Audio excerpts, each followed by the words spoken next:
we work here from the place of Advaita Tantra, okay? So Shaivaite's perspective, there's singularity, this I am, that's all there is. I am that I am. There's nothing else. When this understanding dawns, when this is um, reconfirmed deep within at a cellular level of one's reverberating structure, one doesn't work with people out there, with forces out there, demons, skeletons in the cupboard, what have you. Like, it's all fine. But we like to do things properly. So sometimes it's important to have psychological understanding and condition met so as not to feel oneself to be tied to a system one no longer wants to or no longer considers to be conducive for one's evolution.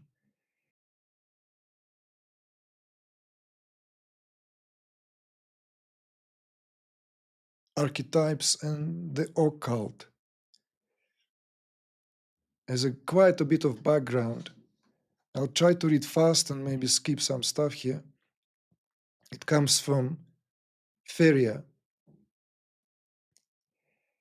In December 12, while feeling intense and jarring remorse, I experienced sudden and momentary electrical tremor in my brain and body. I learned just last year then, in December 12, I may have had Kundalini awakening or pranic activation. In the following years, I went through existential crisis. In 2020, I had Nirvana experience with LSD. After this, had deep journeys when I smoked cannabis just to meditate. In one of them, I experienced absolute silence and infinity as my own home, where I belonged. I don't use any substances anymore since 3 years now.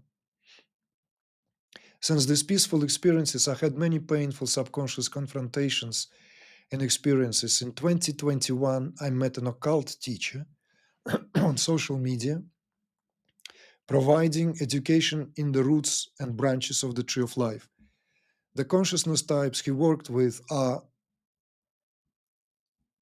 mainly Moloch, Nilifim, and Hermaphroditus. I completed the subconscious repair program in his school in 2022, worked with cosmic language, some crystals, geometry. The teacher is very high consciousness in my assessment and works with the codex of dark matter and can recode consciousness to save his girls, in inverted commas. I don't know what that means. In 2023, when I received more esoteric information about the path, I became restless as I learned that the way works with demons and archetypes at the roots of the tree. I remember saying, what do I have to do with demons? In February 24, I went through an initiation where we invoked our true identities, and then I experienced a very strong identity conflict in my mind. I recently left the school because of inner conflict. It was not easy to make this decision. The teacher says that I don't trust myself. Through the information from your YouTube channel, I now understand the importance of working with archetypal forces better. Questions. Would being initiated in an esoteric occult school prevent me from working with you? After leaving the school, I dreamt a few times of some entities, like jinn or demons. Also, while a sound healing, they appeared like to show me that judging is bad. I feel anxiety of not being able to get to where I belong. Am I kind of lost? Why couldn't I continue? Was it just fear? If I deep inside have problem with trust myself and others, how can I heal this? How do you interpret my situation? What do you recommend? Would you recommend the Kundalini course? question mark, and gratitude sentiments thereafter.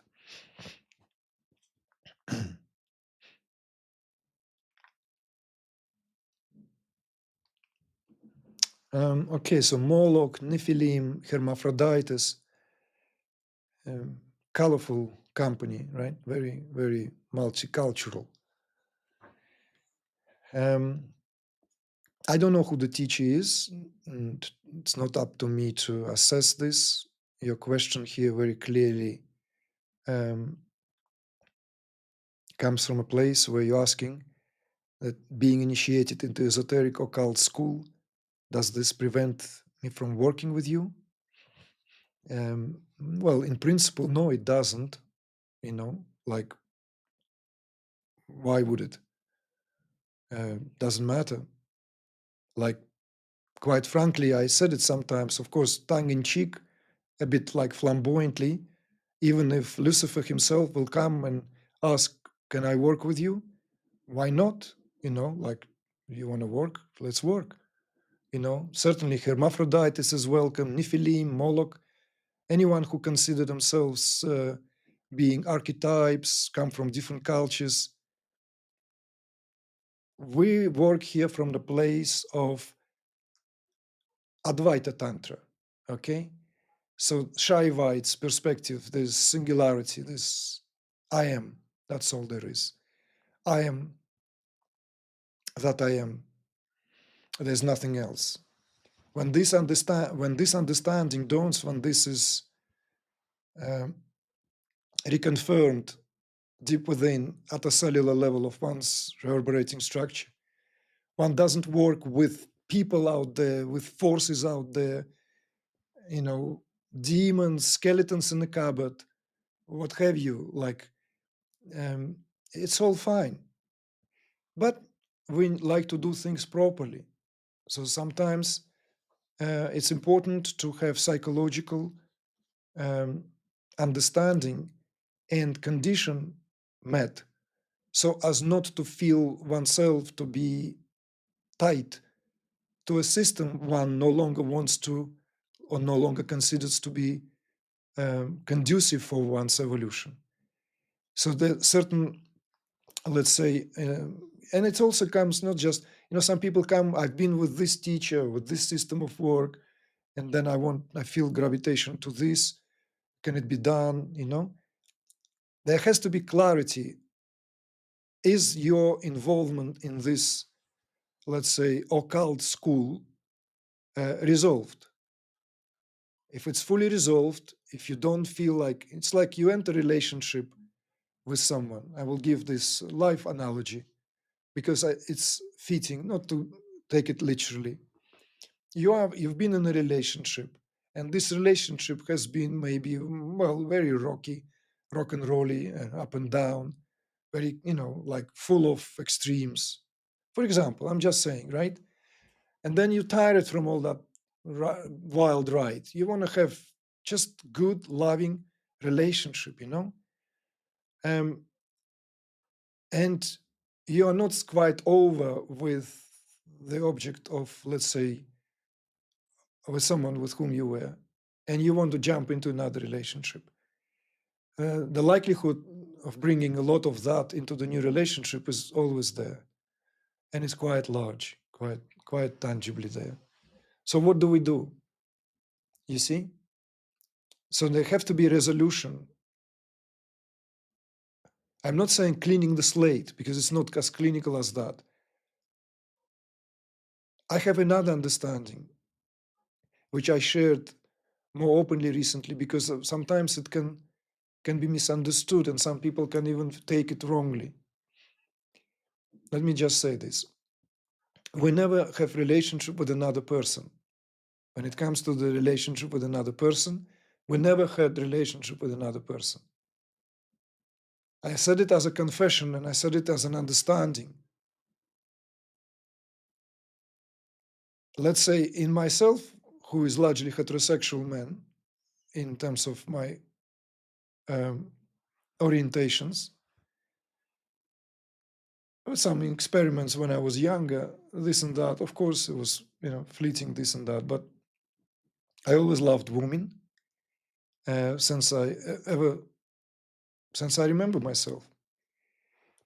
So I gave this as an example that I've always loved one woman, and that's what this is. And that is the true understanding of the archetype. And this understanding is also tantric and all-embracing. When that understanding is present, we are less prone to have some kind of, oh, now I'm with this person, but before I was with that person. And when I was with that person, I wish the trace of the personality of that person was with this person, and I wish the traces of that personality was not with, like, another person is not a product, and nobody's perfect. And if we want to be in a relationship, we need to understand that we will always be in the relationship with ourselves and ourselves alone. This is a supreme understanding. When that understanding intimately, very deeply intimately grasped, cognized, then we, I say, are fit for a lasting, good, committed relationship with another person, be it a man, woman, because it is rooted in the very essence of how everything is, in a way, a projection. And whatever this projection is, we experience that projection reflected back at us. And if we're lucky, we will have this given to us in a form that we like, and provided it has accompanied by chemistry. It is a recipe for a lasting relationship, even if it will be a stormy one. One can overcome lots of limitations, difficult times, because the great understanding is present there. One is not looking outside of oneself. That's what this is. Now transfer this understanding into this system of work. So can I work with you even though I've been in this esoteric school?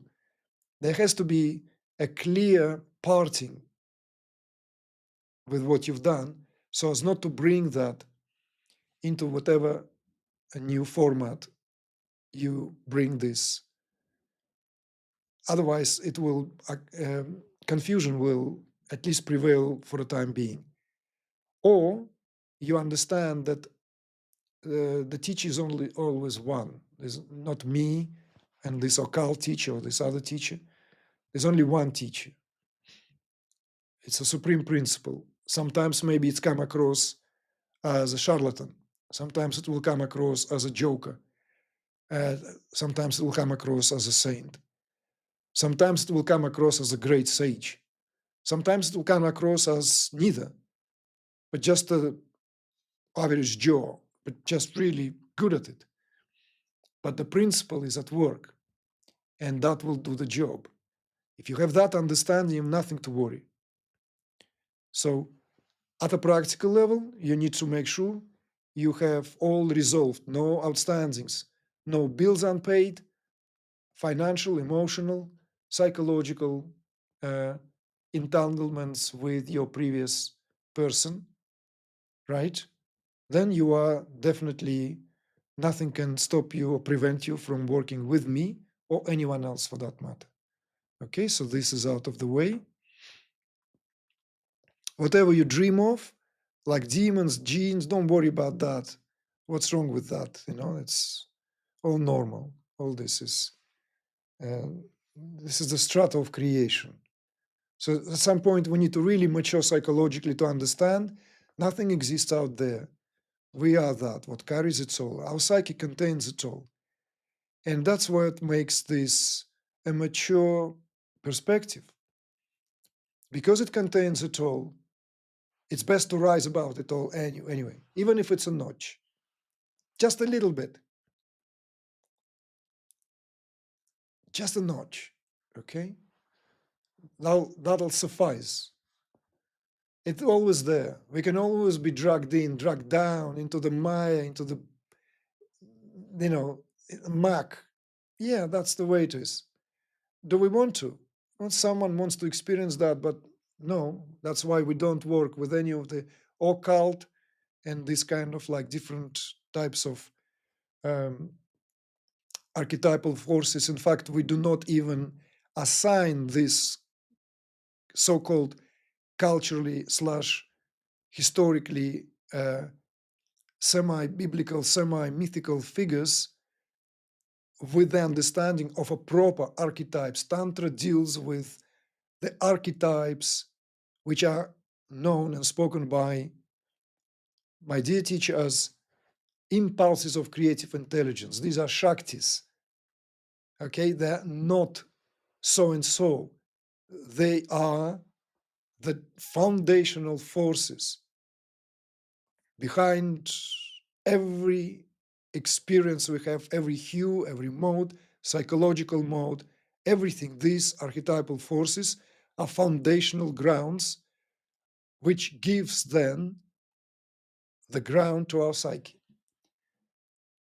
We don't work with existing archetypal, or we don't even call them archetypal forces from, like, okay, we're going to start working with Rama from Ramayana, or with Moses from the Bible, or with someone else. No, we work with the archetypal forces, not in a way of we're going to work with Kali today and tomorrow we're going to work with Saraswati or Dumavati. That's not the way we work here. But it will become clearer to you if you are interested. So welcome on board. It's all good. Okay. You feel anxiety of not being able to get to where I belong. Am I kind of lost? Welcome to the club. Uh, most of human beings today are experiencing this. Nothing new about it, nothing unusual about it. Sometimes it's good to acknowledge that one feels lost, because then one will begin to find a way of that and imply and employ that inbuilt compass to navigate ourselves from the sense of lost. Many people march through life as if they're knowing where they're going, only to go around the circles. Do they know where? Are they not lost? So, so really, this is it's not measured by someone who thinks that they know where they're going or what they're doing. So,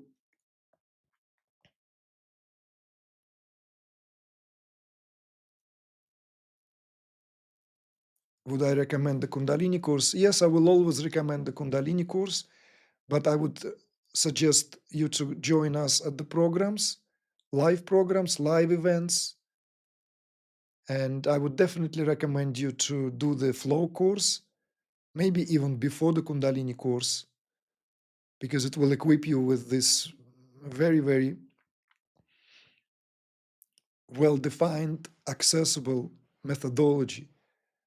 And if you want to go to the, if you are open to come to the live programs, then we have compulsory course to take, simply to make all of us on the same page. But that's in not for me to guide you here. You can reach out to our facilitators and or just look it up on our pages.